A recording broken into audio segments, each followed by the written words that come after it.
ാണ് വിശദാംശങ്ങളുമായി ചേർന്നത്. ഡാൻ, തുടരുക. ഈ ശബരിമലയുമായി ബന്ധപ്പെട്ട് തന്നെ ഈ അന്വേഷണത്തിന്റെ പുരോഗതിയുമായി ബന്ധപ്പെട്ട് നമുക്ക് കൂടുതൽ വിവരങ്ങൾ ചോദിച്ചറിയേണ്ടതുണ്ട്.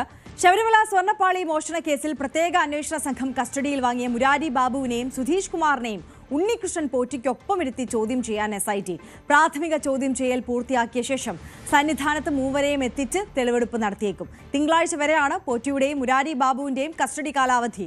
അതേസമയം വാതിൽപ്പാളി മോഷണ കേസിലെ മൂന്നാം പ്രതിയും മുൻ ദേവസ്വം കമ്മീഷണറുമായ N വാസുവിനെതിരെ വൈകാതെ തുടർ നടപടികൾ ഉണ്ടായേക്കും. ഡാൻ കുര്യൻ നമുക്കൊപ്പം തുടരുന്നുണ്ട്.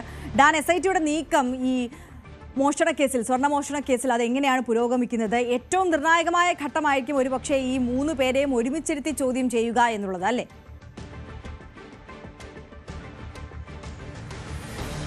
തീർച്ചയായിട്ടും. അതായത് മുരാരി ബാബുവിനെയും സുധീഷ് കുമാറിനെയും അതോടൊപ്പം സ്പോൺസർ ഉണ്ണികൃഷ്ണൻ പോറ്റിയെയും ഒരുമിച്ചിരുത്തി ചോദ്യം ചെയ്യാൻ ലഭിക്കുന്ന ഒരു അവസരമാണ് ഇപ്പോൾ അവരെ കസ്റ്റഡിയിൽ വാങ്ങിയതിലൂടെ ലഭിച്ചിരിക്കുന്നത്. 10-ാം തീയതി വരെയാണ് ഉണ്ണികൃഷ്ണൻ പോറ്റിയുടെയും മുരാരി ബാബുവിന്റെയും കസ്റ്റഡി കാലാവധി.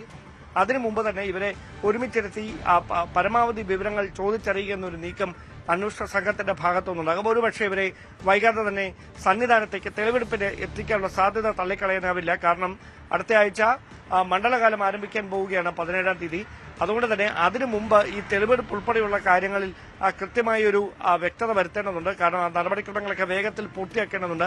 6 ആഴ്ചയാണ് ഹൈക്കോടതി അനുവദിച്ച അന്വേഷണത്തിന്റെ സമയപരിധി. അതിൽ ഇനി ഏതാനും ആഴ്ചകൾ കൂടി മാത്രമാണ് ബാക്കി നിൽക്കുന്നത്. അടുത്ത ഇടക്കാല റിപ്പോർട്ട് ഹൈക്കോടതിയിൽ സമർപ്പിക്കുന്നതിന് മുമ്പ് ഒരുപക്ഷെ നിർണായകമായ ഒരു ഇടപെടലുകൾ അന്വേഷണ സംഘത്തിന്റെ ഭാഗത്ത് ഇതുമായി ബന്ധപ്പെട്ട് ഉണ്ടാകാനാണ് സാധ്യത. അങ്ങനെയെങ്കിൽ N വാസുവിനെ വൈകാതെ കസ്റ്റഡിയിലെടുത്തേക്കും, അല്ലെങ്കിൽ വിശദമായ ചോദ്യം ചെയ്യലായി വീണ്ടും വിളിച്ചു വരുത്തിയേക്കുമെന്നുള്ള സൂചനകൾ കൂടി പുറത്തു വരുന്നുണ്ട്. അന്വേഷണ സംഘം സംബന്ധിച്ച വ്യക്തമായ വിവരങ്ങൾ പങ്കുവെക്കുന്നില്ല. അതേസമയം അത്തരത്തിലുള്ള സൂചനകളാണ് ലഭിക്കുന്നത്.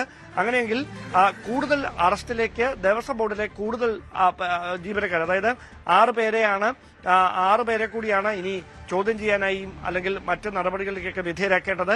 അവരെ കൂടി വൈകാതെ തന്നെ ഈ തുടർ നടപടികളുടെ ഭാഗമായി ഈഞ്ചക്കലിലെ ക്രൈംബ്രാഞ്ച് ഓഫീസിലേക്ക് വിളിച്ചു വരുത്തിയേക്കുമെന്നാണ് സൂചന.